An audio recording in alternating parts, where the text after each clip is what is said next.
প্ৰথমে থাকিব আমাক কোৱেশ্চনত দিয়া থাকিব আমাক ক্লাছ ইন্টাৰভেল মানে শ্ৰেণী অন্তৰাল ইয়াতে তুমি কোৱেশ্চনত যেনেকৈ আছে গোটেইখিনি এনেকৈ পুট কৰি লোৱা তাৰ পিছতে থাকিব তোমাৰ ফ্ৰিকুৱেন্সিটো কোৱেশ্চনত গিভেন থাকিব আৰু হেতু যেনেকৈ গিভেন থাকিব তেনেকৈ তুমি ইয়াৰ এগেইনষ্টত ইয়াক তুমি নোট কৰি ললা তাৰ পিছতে এফআই ওলাই গ'ল তাৰ পিছতে আহিলে তোমাৰ কমিউনিটি ফ্ৰিকুৱেন্সি এটো তোমাৰ 14.3 এটো তোমাৰ কমিউনিটি ফ্ৰিকুৱেন্সি মানে সংচয় বাৰম্বাৰটা উলিয়াই ল'ব লাগিব কাৰণ ইয়াতে আমাৰ কি হ'ব পৰ্যবেক্ষণৰ তোমাৰ সংখ্যাটো মানে নাম্বাৰ অফ অবজাৰভেশনটো আমি এই ইয়াৰ পৰা উলিয়াই ল'ব পাৰিম কেনেকৈ উলিয়াব পাৰিম আমি কি কৰিম 4 ইয়াৰ এগেইনষ্টত 4 বহিব তাৰ পিছৰ ষ্টেপৰ পৰা কি হ'ব 4 + 5 9 9 + 13 22 22 + 20 42 42 + 14 56 56 + 8 64 64 + 4 হ'ব 68 মানে এই এফালে যে আমি আগতে মিন উলিয়াওতে ইয়াতে যেনেকৈ সামেশন অফ fi = 68 পাইছিলো এই কথাটো আমি ইয়াতে পাই যাম 68 মানে নাম্বাৰ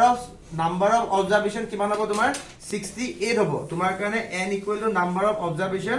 n = কিমান হ'ব 68 হ'ব এটো প্ৰথম কাম হৈ গ'ল তুমি n = 68 নাম্বাৰ অফ অবজাৰভেশনটো এটো নোট কৰি লোৱাটো তাৰপিছত নেক্সট স্টেপ হ'ব তোমাৰ দুই নম্বৰ কামটো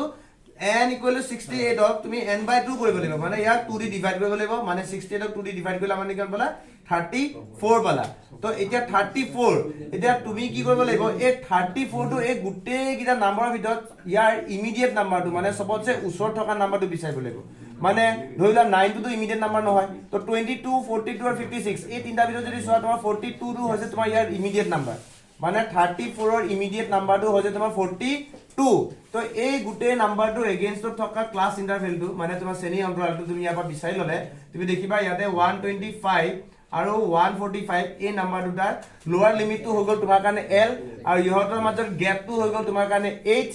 আৰু এই তোমাৰ ক্লাছ ইন্টাৰভেলটোৰ প্ৰিসিডিং কিউমুলেটিভ ফ্ৰিকুৱেন্সিটো হৈছে তোমাৰ 22 এই ক্লাছ ইন্টাৰভেলটোৰ প্ৰিসিডিং তোমাৰ যেটো কিউমুলেটিভ ফ্ৰিকুৱেন্সি হ'ব হেতু হৈছে তোমাৰ কাৰণে 22 আৰু ইয়াৰ তোমাৰ ফ্ৰিকুৱেন্সি এই ক্লাছ ইন্টাৰভেলটোৰ ফ্ৰিকুৱেন্সি হৈছে তোমাৰ 20 আৰু ইয়াৰ পাছতে আমাৰ ফৰ্মুলা হ'ল l মানে হৈছে তোমাৰ ইহতৰ লোৱাৰ limit plus n/2 - cf / f * h ইয়াতে ভ্যালু পুট কৰিলে এনসাৰ ওলাই যাব